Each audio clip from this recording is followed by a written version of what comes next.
Miren, señores, tenemos hoy, como le dijimos, un invitado de Sabana Iglesia, dirigente de la Fuerza del Pueblo, miembro de su comisión, de su comisión central, como ellos le llaman. Pero yo quiero referirme a unos temas que a la ciudadanía, de alguna u otra manera, le preocupan. Anoche yo estuve acompañando a Francisco Domínguez Brito a un extraordinario recorrido que se hizo en la demarcación número 3 de algunas visitas puntuales a líderes y o dirigentes religiosos, comunitarios. Estaba encabezándola Pedro Sosa, estaba el regidor José Torres, estaba mi buen amigo Villini, estaba mi buen amigo Piña, Juan Carlos, estaba el doctor Collado, mi buen amigo, el doctor Collado, que son la parte que componen, ¿verdad?, el liderazgo de esa demarcación, entre otros grandes dirigentes que componen el liderazgo del PLD de esa demarcación. Muchos dirigentes. Y estuvimos acompañando a Francisco Domínguez Brito. Y yo escuchando a Francisco ayer exponer, la verdad que cada día siento más orgullo de pertenecer a su equipo. Francisco Domínguez Brito es una persona que está preparado para dirigir los destinos de este país. Francisco se ha preparado emocional e intelectualmente. Francisco es lo que le conviene al Partido de la Liberación Dominicana y a la República Dominicana en sentido general. Créanme. Pero a lo que me voy a referir es en una de sus visitas en un grupo selecto de jóvenes que logró coordinar el regidor José Torres. Hubo un joven que le hizo una pregunta muy interesante a Francisco Domínguez Brito, que fue la siguiente. Él decía que un joven de clase media, él decía que el mundo, él entendía que se estaba moviendo, o el reto de las nuevas autoridades gubernamentales y aquellas autoridades electas, llámese senador, diputado, regidor, vocal, lo que usted le quiera llamar, director distrital, tienen la responsabilidad o deberían tener la responsabilidad de movilizarse en tres vertientes. Yo le agregaría una, pero él dijo en tres. En la función de la economía, en la función de la salud y en la función del tema de seguridad ciudadana. Yo le agregaría quizás la que puede salvar esas tres inquietudes, que fue a lo que Francisco Domínguez Brito se refirió: educación. El mundo de hoy debemos de entender algo. ¿Qué le preocupa a la clase media? La clase media, hay una clase media ya, clase media alta, que de una u otra manera no son tan vulnerables como la clase media en sentido general. Una clase media, venía hablando con César Moya y Eduardo Herrera, es muy vulnerable y de cualquier rebalón se va. El temor de la clase media es volver a pobre. Eso es catastrófico cuando una clase media vuelve a pobre. Y mucha gente dice, mire que cayó en depresión. Señores, cuando usted tiene que vender su apartamento, cuando usted tiene que vender su carro, cuando usted tiene que vender su solar, cuando usted tiene que vender su empresa porque le quebró su pequeña empresa, de una u otra manera usted entra en un estado de incertidumbre y depresión. Entonces ahí es que el gobierno, el Estado Dominicano, debe de entrar para darle garantía a esa clase media de que no vuelvan a caer a una clase vulnerable. ¿Cuál es el temor de la clase media alta? Es volverse una clase vulnerable. ¿Cuál es el reto de la marginabilidad? Llegar a convertirse en no tan vulnerable, en un sector no tan vulnerable, que quizás puedan dar el salto a una clase media.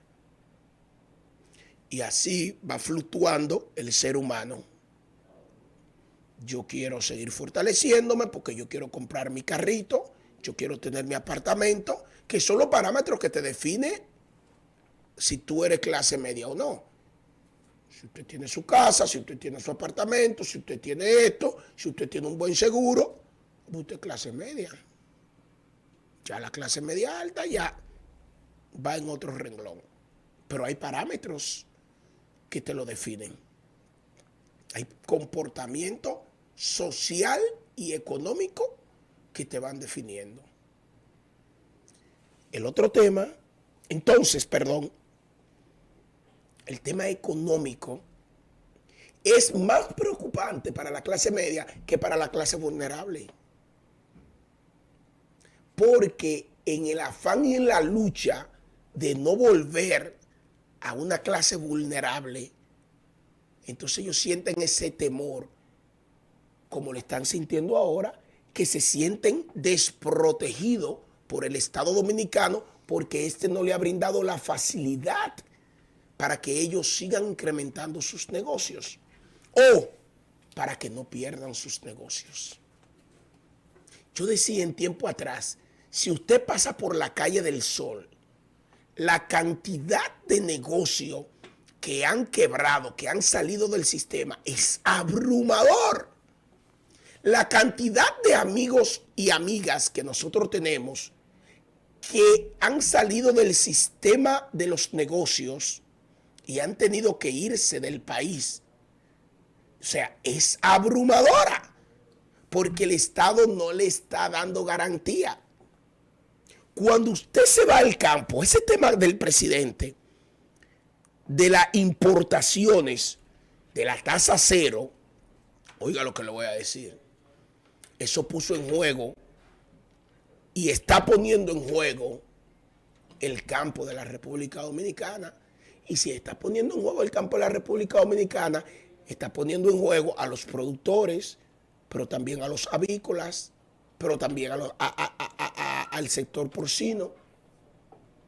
Entonces, ¿a quiénes pone en juego? A los supermercados, a las grandes tiendas, a las ferreterías, porque todo es una cadena. Entonces la clase media se ha visto desprotegida por el Estado Dominicano, porque no tienen políticas públicas que le vaya a ayudar a su crecimiento económico, que a lo que todo el mundo apuesta, o en su mejor momento a su estabilidad económica y a su estabilidad empresarial.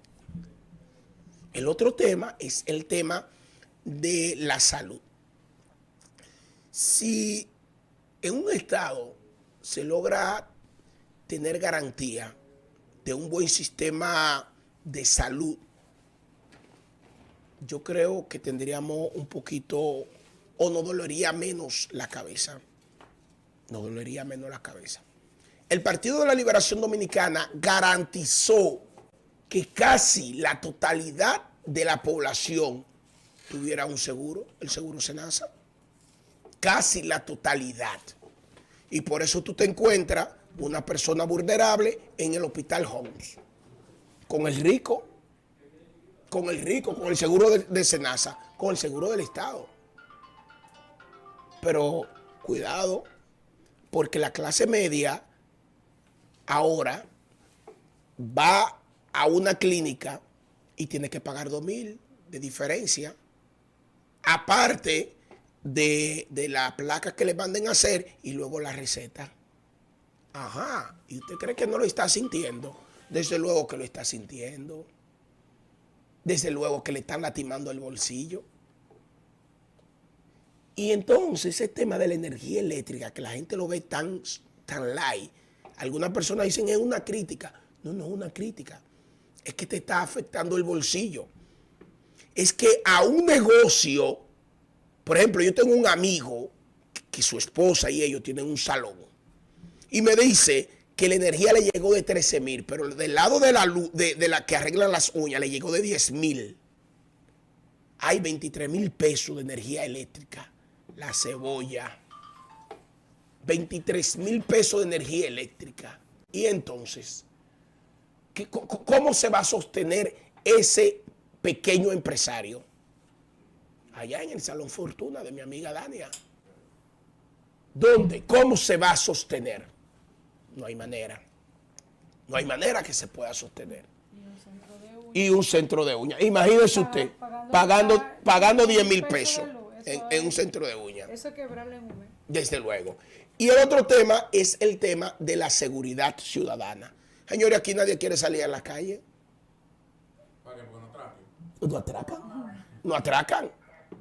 No atracan, no roban. Que se espere un momentico de que yo termine el comentario. Porque entonces... O sea, porque no atracan. Entonces la clase media es la que está sintiendo más temor porque el pobre no tiene nada que le lleven, ¿eh? El pobre no tiene nada que no lleven. El pobre anda en el barrio. El que tiene miedo es el rico. Es la clase media. Pero el Estado no le está brindando la seguridad necesaria que se requiere. Pero usted sabe la otra parte, la educación. ¿Cómo un pobre puede salir de la pobreza, valga la redundancia, sin la educación? La educación es el motor para usted salir adelante. Es lo que te garantiza una generación que piense diferente, pero es lo que te garantiza una generación creativa que pueda crear sus propias empresas y no tenga que depender del Estado. Pero es lo que te garantiza personas que vayan acorde con los nuevos tiempos, porque hay una generación que ya no podemos joder con ella. Por más que tú quieras, ya esa generación, usted no le va a sacar ese chip que tiene en esa mente. Entonces nosotros tenemos que luchar porque el sistema de educación de la República Dominicana siga avanzando. Daniela lo decía en estos días en un comentario, cómo anda el tema de educación. Y hay que ponerle ojo al tema de educación. No hay manera de salir de la pobreza si no es a través de la educación. Danilo Medina lo dijo 1000 veces. 1000 veces. Y en los gobiernos del PLD se enfatizaron en la educación, se enfatizó en la educación. Usted esté de acuerdo o no con el Partido de la Liberación Dominicana, pero fue la bandera del PLD. Fue la bandera de los gobiernos del Partido de la Liberación Dominicana, sobre todo en los últimos 8 años. Entonces mi pregunta es, nosotros damos un 4%, pero ¿para qué? ¿Para qué nosotros estamos dando un 4%? Si todas las escuelas están abandonadas, si apenas se está dando clase presencial 4 y 3 veces. No han tenido la capacidad de insertarnos en materia educativa todos los días como estaban.